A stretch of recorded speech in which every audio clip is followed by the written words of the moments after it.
Sorry guys, I'm late.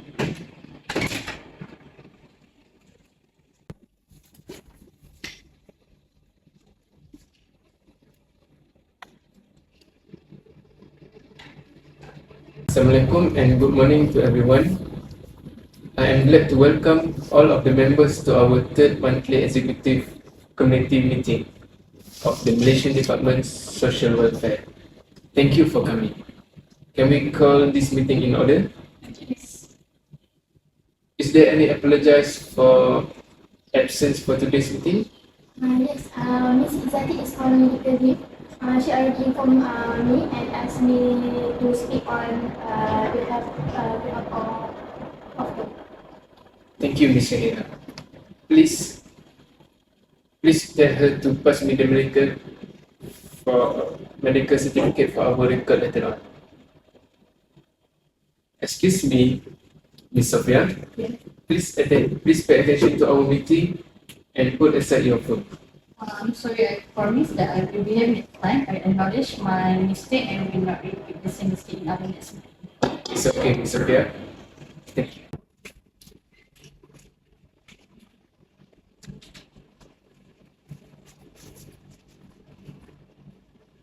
Good morning, everyone. I am truly sorry for attending our meeting quite late because I was very on focus preparing for our meeting today.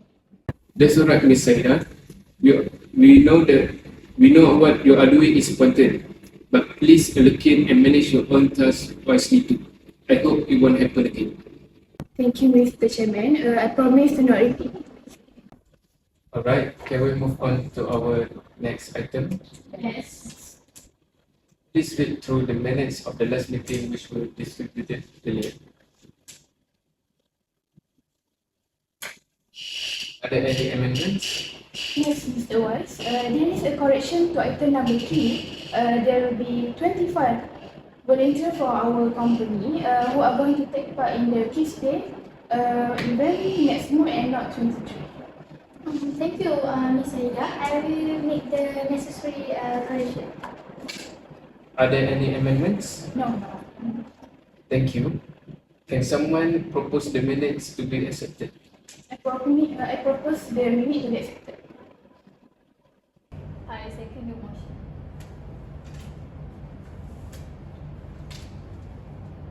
Great. Let's move on to our next agenda. Are there any matters rising? Yes, Mr. West, I would like to inform you that I have managed to get another sponsor. YTL Corporation Berhad has agreed to sponsor our transportation for the Kids Day event next month.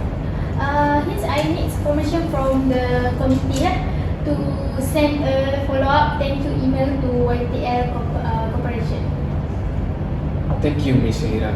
Does everyone agree with the request? Yeah, sure. You may proceed, Ms. Shahira. Anything else to add? If there is nothing else, let's discuss the cost of living which everyone is concerned about. Nowadays, the cost of living is rising at alarming rate, including our basic necessities, which affect everyone, especially those who come from the B40 community. The statistics show that the cost of living in 2024 for a family of 4 estimated monthly costs are RM 8,030 ringgit and 60 cents without rent, and a single person estimated monthly costs are 2,275 ringgit 70 cents without rent. Where the graph is increasing from recent years, there are many cases where they can't afford their own essential even for their babies. Is there any suggestion to help those who are in need? I suggest that we assist them with financial support and income enhancement by implementing a cash assistance program which can provide family with additional financial support. Additionally, we can boost employment opportunity by creating job opportunity within the company, including part-time and flexible work option, thereby increasing household income. Okay, based my opinion, the solution that has been stated by Ms. Shaida about putting a cash assistance program might not be the best solution because in order to achieve the program, we require a huge budget. We might seek help from the government and organisation and might require a lot of time and money to do all the paperwork. Apart from that, creating job opportunity might not be the problem because there are a lot of job opportunities out there and it's up to themselves whether they really want to change their lives or not. Okay, I can see what both of you try to deliver about this issue. May I ask any of you what you think about the thing that had been delivered by Ms. Saida and Ms. Sophia? I think there's a good point from both of you. In my opinion, financial support and enhancement by implementing cash assistance will take a long time to be approved as it needs a large budget. How about we provide them with their families' basic needs such as cooking oil, culinary, foods and stationery for their children. For the next point, I totally agree with Ms. Saidia, but may we all know how we can boost employment opportunity by creating job opportunity within the community? It's a good idea to provide the basic need for the family. I totally agree with you, Ms. Naira. So regarding to the next point, in my opinion, in order to enhance the employment opportunities within the community, we could focus on the skill development program where we can empower individuals with the necessary skill to secure employment or to start their own small business. Also, we can organize any career fair or any networking event to connect all the job seekers with the employers, and at the same time we can provide them, the community, with the opportunities to learn about the various industry and any available position. That's good point, Ms. Halmatus. Thank you for the insightful idea. And I also completely agree with Ms. Shahira. So it resolved that we will provide them with their basic needs and we will provide them by creating job opportunities within the community. That's great. Glad we managed to settle that matter fast. Our next matter is, with this high cost of living, it may lead to an unbalanced diet. This is proven from the data that we have surveyed before. About 52% children of PPR housing eat less than 3 meals a day, compared to 45% before the pandemic. This will make us worried about the current situation. Is there anyone who can suggest what we can do? I agree with the chairman. We need to give us an effective strategy to address this problem.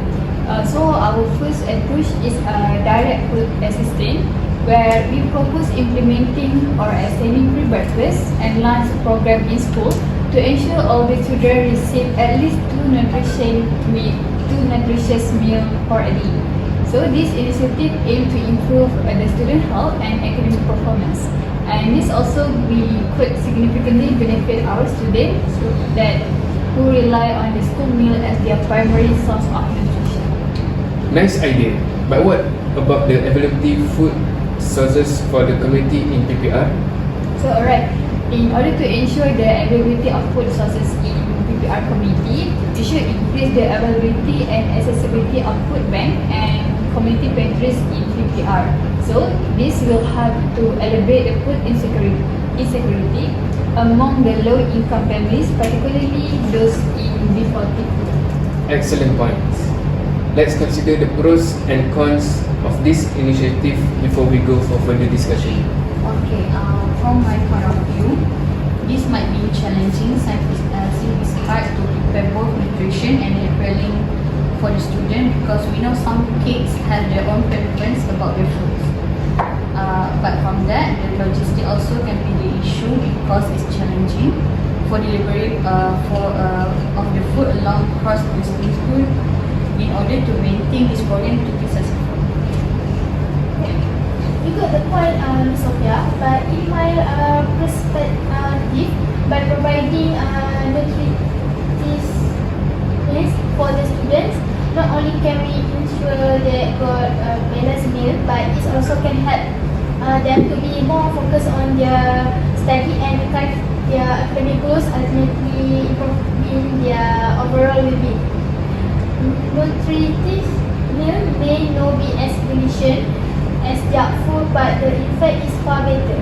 Moreover, it also can nurture the awareness of practicing a balanced and healthy diet among the students. That's quite alarming. Children missing meals or eating less than 3 meals a day are at risk of nutrition deficiencies, which can impair their growth, cognitive development, and overall health. This situation is particularly concerning in PPR housing, where access to nutritious food is already limited. Ms. Shahira, what feedback have you received from the community? Many parents are anxious and worried about this issue. They are aware of the importance of proper nutrition, but feel helpless due to their financial constraints. They are eager for solutions that can help them provide better meals for their children without stretching their budget further. So clearly we need to take action for this issue. So one of the potential solutions we have discussed is implementing a nutritional education and cooking class. Nutrition workshop can enhance the participant understanding of healthy eating habit and budget-friendly meal planning. So they can raise awareness about the importance of nutrition and promote a culture of health and wellness. Also, cooking class can teach families how to prepare a healthy and affordable meals, potentially leading to a long-term improvement in their dietary health. Those sounds like promising benefits, but we also need to consider potential drawbacks. What do you guys think about this idea? Implementing nutrition workshop and cooking class will require initial funding from material, instructor and venue costs. However, we could look into partnership with local business or seek grant to offset this expense. It is also important to consider the potential long-term saving in healthcare caused by improving the community overall nutrition. So I agree with Ms. Saida. Nutritional education and cooking class offer significant benefit in terms of improved nutrition, knowledge and long-term healthy habits. So we must be mindful of their potential limitation and financial implication. Perhaps we can start with a pilot program to assess the impact and gather the feedback from the community. So this will help us to refine our approach and address any challenge early on. That's a good approach to Halimatus. I will need your input on the educational content and community engagement strategies. Ms. Saida, please work on the budget estimate. Alright, I will work on the budget estimate as I explained. Okay, now let's move on to another business. Anyone? Yes, Mr. Chairman, I think there's a problem with our company meter because there's some come from the meter when I was using it. Yes, it happened the same to me the other day. I suggest that we need to service the car at the service center so there will be no problem in the future. I agree with Ms. Sharida because the issue and solution that has been still need to be considered in order to ensure all the members' safety. Okay, Ms. Sophia, as the welfare officer, please send the vehicle to the nearby workshop to be serviced as soon as possible. Before we move on to our last agenda, let's summarize the decision that we have made today. Item 1, we received apologies for absence from Ms. Izzati, who was on medical leave. Item 2, we have made a correction on minutes of the last meeting involving item number 3, where there will be 25 volunteers from our company who are going to take part in the Kids Day event next month and not 23. The minutes were also approved as a correct record and signed by the chairman. Item 3, Ms. Shahira had managed to get another sponsor from YTL Corporation Berhad to sponsor our transportation for the Kids Day event next month. It was decided that Ms. Shahira will send a follow-up appreciation email to YTL Corporation Berhad. Item 4, provide them with their family's basic needs such as cooking oil, culinary, foods and stationery for the children. Number 2, boost employment opportunities by creating job opportunities within the community. Item 5, it was resolved by a majority that we will implement or extend free breakfast and lunch programs in schools to ensure children receive at least 2 nutritious meals a day.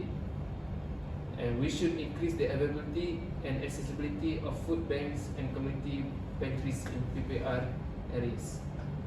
Next, a pilot program to assess the impact and gather feedback from the community. Ms. Hernandez was asked to do the following: input on the educational content and community engagement strategies. And the last one, implementing nutritional education and cooking classes among the PPR residents. Ms. Saida was asked to do the following: look into partnership with local business or seek grants to offset these expenses, and work on the overall estimate budgets. Alright, item 6, it was decided that Ms. Sophia as the welfare officer to send the vehicle to the nearby workshop to be serviced. Anything else? No. Thank you. Our next item is date, time and venue for the next meeting. Okay, for the next meeting, it will be held on Tuesday, 27 June 2024 at 10 AM in this room. Mr. Wise, since there are many activities to be complete before that, can I send a notice about the next meeting to the member later? Yes, sure. Anything else? Any question or any comments? No? Well then, the meeting is adjourned. Thank you for coming. Thank you.